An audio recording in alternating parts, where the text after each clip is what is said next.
In last week's update, Smilegate introduced World Boss content along with the new equipment conversion system. This content update was a big yikes for a lot of us, and so Reddit raised their pitchforks and we saw the birth of a new meme. Smilegate was quick to respond, however, and put out a content improvement notice. But in this week's update, all we got was a new waifu and her side story.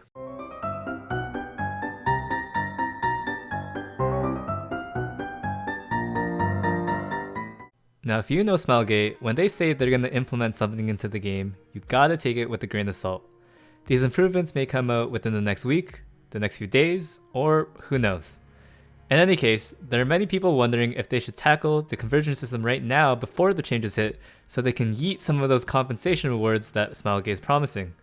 But then again, you also got to take these compensation rewards with even more salt because sometimes their compensation is questionable. The conversion system essentially lets you use bricked or poorly rolled pieces of gear and convert them into an epic piece of gear with the set and main stat that you want. This means that using the conversion system to craft right side pieces of gear is going to be a lot more useful than crafting left side gear because the main stat of your left side is fixed. In fact, I would recommend not converting left side gear at all unless you really want to or need to. For the purpose of this guide, we will be considering and giving details about crafting and converting right side equipment only. To choose the main stat of your converted gear, you need to obtain a conversion gem. This is a new crafting material added specifically for gear conversion. You can get one conversion gem of your choice every week for 15 silver transmute stones. You can also get one random conversion gem every week for 150 commander armbands at the guild shop. You can also obtain conversion gems randomly as a reward from World Boss if you're lucky. Whoa! Keep in mind though that this system does not allow you to create pieces of gear with the main stat that doesn't normally go on that piece. For example, a speed conversion gem will only be usable on boots, so you won't be able to make a 40 speed main stat ring. Once you've obtained the gem that you want to use in the conversion system, you can bring it to the alchemist steeple. In order to access the conversion feature, your alchemist steeple needs to be 020 at minimum, but I wouldn't touch this feature at all unless you have 3 breaths of Orbis invested on the right side for extra quality bonus. Now all you have to do is pick the type of gear you want and then select the conversion gem of your choice to lock in the main stat. To choose the set, all you need to do is add fodder equipment matching the set that you want to make. The system determines the set based on how many pieces of equipment of each set you are using as fodder relative to the total number of equipment used as fodder. So if I have 5 speed set pieces of equipment and 5 hit set pieces of equipment, there's a 50% chance that my converted gear will be hit set or speed set. So if you want to guarantee a speed set, make sure all pieces of gear that you're using as conversion fodder are from speed set.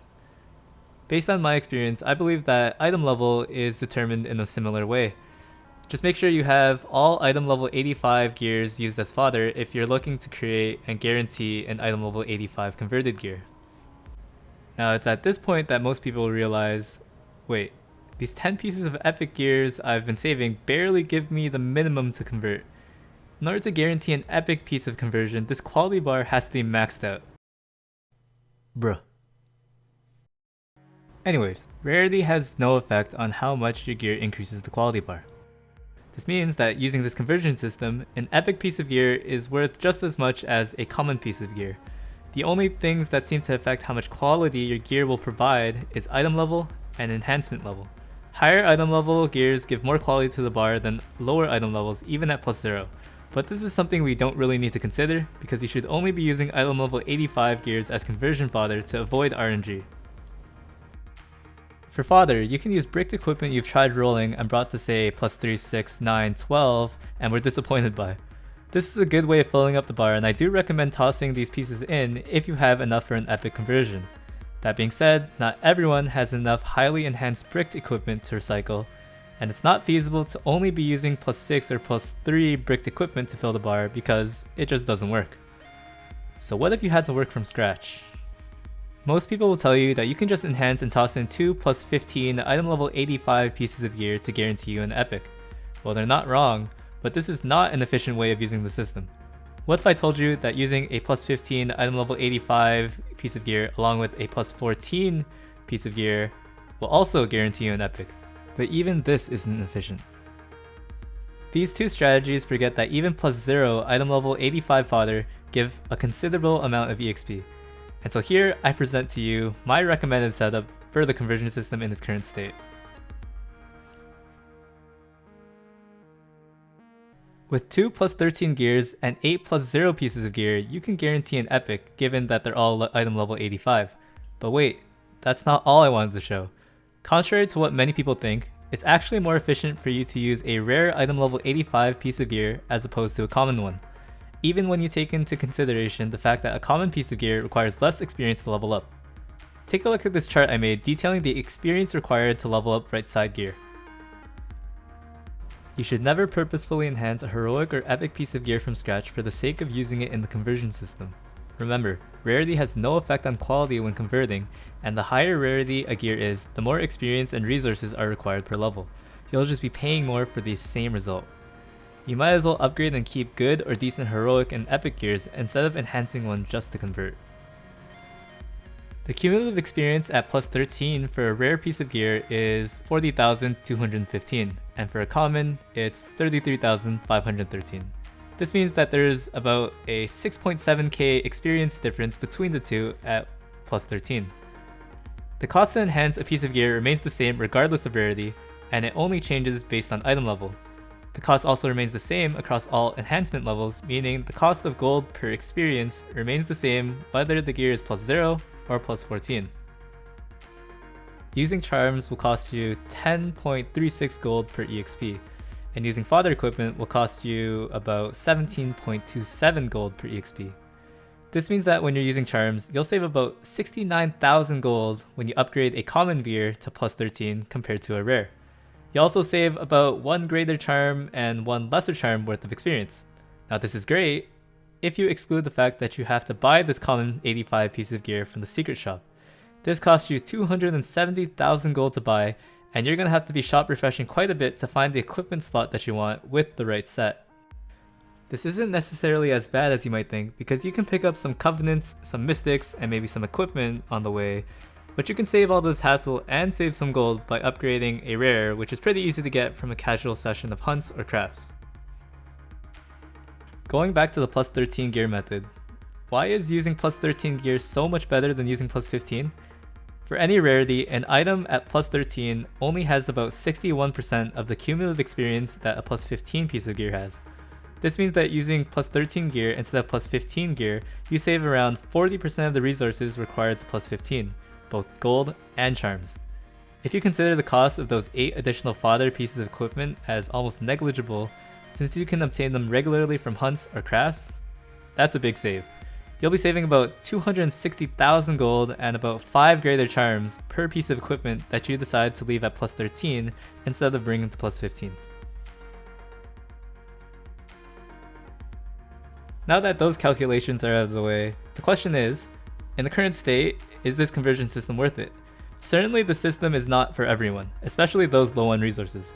This is not a system that'll let you recycle any random 10 pieces of equipment and give you back something with potential.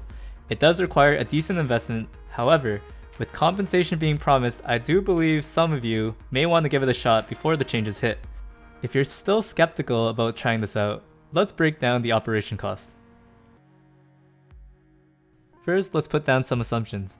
We're going to assume that we have maximum reputation for the 10% extra enhancement experience, we're going to assume that we have no pet bonuses, and we're going to assume that we don't hit any good or greater successes when we're upgrading. This means that on average, the overall operation cost should be lower should you hit any of these greater successes or if you have a pet. To start, we're going to need 2 rare item level 85 pieces of gear to upgrade, which sell for about 20k. To plus 13 them, we're going to need 16 greater charms and 2 lesser charms. We're also going to need about 837,000 gold. We need 8 additional pieces of item level 85 gear, and they sell for a total of 80k. It costs us 100,000 gold to complete the conversion operation, and so that leaves us with a grand total of about 1 million gold. 1 million gold doesn't sound too bad for an accessory of your choice with the set and main stat that you want.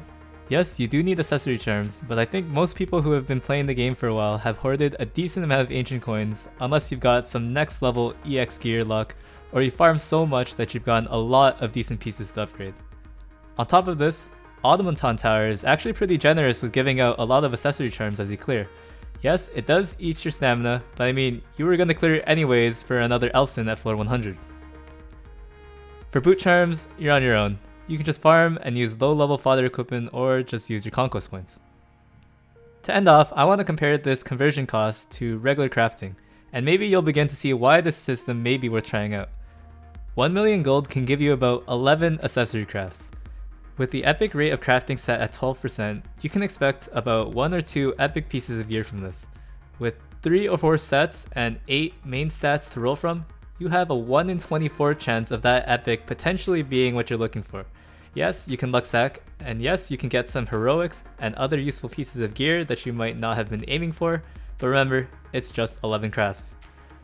Again, this conversion system does not guarantee you anything good, but it gives you a shot at getting something good. You can end up with nothing but another trash piece of epic gear with bad substats, but you always risk that when you're crafting and rolling gear. This system may not have been what we're looking for, but it doesn't mean that it's something we have to avoid. I personally do think it's worth trying out right now, and it's only going to get better after we get our compensation and the cost toned down a bit. That's going to be it for this video. It was kind of long, but I hope you found something useful from it. We didn't go over gambling with low level equipment as fodder.